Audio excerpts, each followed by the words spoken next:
Hello candidates. बहुत सारे candidates ऐसे हैं जिन्होंने अभी वर्ग 2 एमपी टेट वर्ग 2 का पेपर दिया है, चयन परीक्षा का। उसमें डॉक्यूमेंट वेरिफिकेशन के समय डॉक्यूमेंट अपलोड भी हो गए हैं। फिर उसके बाद अब जो है डॉक्यूमेंट,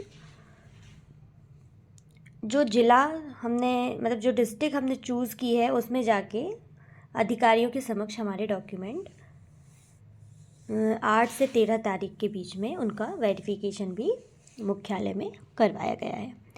उसमें सबसे ज़्यादा क्वेश्चन जो है, क्वेरी जो है वो इसके रिगार्डिंग आ रही है। और ख़ास तौर पे 9 तारीख को जो इंग्लिश का डॉक्यूमेंट वेरिफिकेशन हुआ है और मैथ्स में भी देखी गई है ये प्रॉब्लम। इंग्लिश और मैथ्स, या फिर हम कह सकते हैं कि सभी सब्जेक्ट में, लैंग्वेज के सब्जेक्ट्स में ज़्यादातर ये हो रहा है कि बीएड में आपका सेम सब्जेक्ट है या नहीं। डीएड में क्या है प्रॉब्लम, बीएड में क्या है प्रॉब्लम। देखिए, 2015 तक बीएड जो है वो 1 वर्ष का होता था। उसके बाद 2015 के बाद 2016-17 से बीएड 2 वर्ष का कर दिया गया।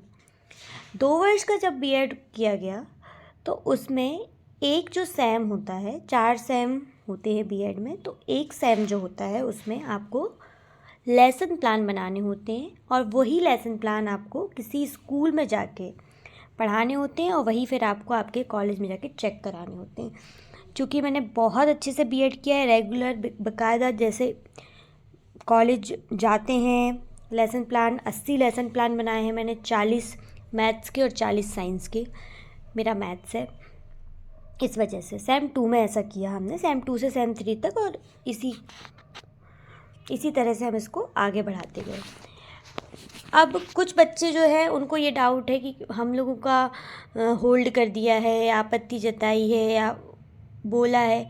देखिए, अगर होल्ड भी होगा तो मुझे जो मेरा अनुभव है उसमें इससे पहले भी वर्ग 1 में कुछ कैंडिडेट्स को ईडब्ल्यूएस के लिए, किसी को मूल निवासी, किसी को अपने किसी एफिडेविट के लिए, किसी की महिला की शादी हो गई है नाम परिवर्तन के लिए, 1-2 प्रॉब्लम से खास तौर पे ईडब्ल्यूएस के लिए बहुत सारे कैंडिडेट्स को वर्ग 1 में होल्ड पे किया गया था।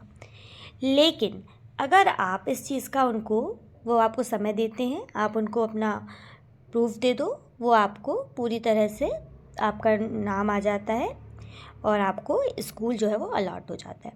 तो उस समय टेंशन की कोई बात नहीं थी। लेकिन अब क्या हो रहा है कि ये जो जिले स्तर है उस पर ये लोग रोक ले रहे हैं ऐसा, और काफ़ी इसमें टेंशन का माहौल बन गया है कि अब हमारा क्या होगा, हमारा तो शिक्षा शास्त्र में है और हमारा सब्जेक्ट इंग्लिश में है, तो वो इंग्लिश मांग रहे हैं कि बीएड में भी इंग्लिश होना चाहिए या बीएड में भी हिंदी होना चाहिए। तो ये देखिए,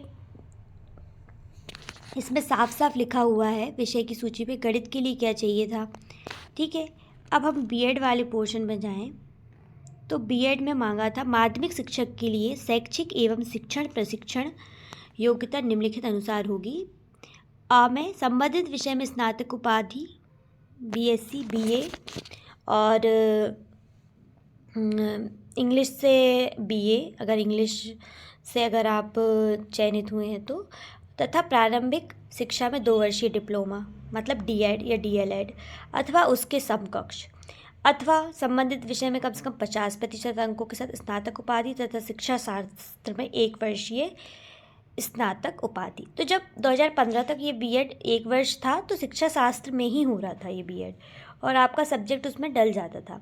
फिर अथवा में है संबंधित विषय में कम से कम 45% अंकों के साथ स्नातक उपाधि एवं इस संबंध में समय समय पर जारी राष्ट्रीय अध्यापक शिक्षा परिषद मान्यता मानदंड तथा क्रियाविधि विनियमों के अनुसार शिक्षा शास्त्र में स्नातक उपाधि बीएड। देखिए, फिर से शिक्षा शास्त्र में ही स्नातक उपाधि है बीएड, तो ये भी 1 वर्षीय ही है। फिर है कम से कम 50% अंकों के साथ हायर सेकेंडरी तथा इसके समकक्ष तथा प्रारंभिक शिक्षा शास्त्र में 4 वर्षीय स्नातक। आप कहीं भी देखें तो हर जगह आपको शिक्षा शास्त्र ही दिखेगा। कहीं भी ये नहीं है कि आपका बीएड आपके कंसर्न सब्जेक्ट में होना चाहिए। लेकिन 2 वर्ष ही अगर आपने बीएड किया है तो उसमें ज़रूर आपको लेसन प्लान बनाए होंगे आपने, और उस लेसन प्लान में ज़रूर आपने आपके सब्जेक्ट का लेसन प्लान बनाया होगा और पढ़ाया होगा।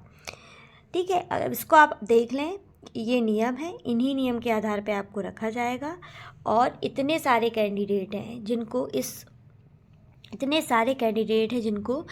इस वजह से सिर्फ होल्ड किया अगर जाता है, तो देखिए ये पॉसिबल ही नहीं है कि पहले नियम बनते हैं और उस नियम के अनुसार ही भर्ती होती। ऐसा नहीं होता कि जब भर्ती होने लगती है तो बीच बीच में नियम बनने लगें, ये बिल्कुल भी नहीं होगा। इसमें बहुत सारे केसेस लग सकते हैं, तो आप लोग बिल्कुल इस बारे में चिंता ना करें।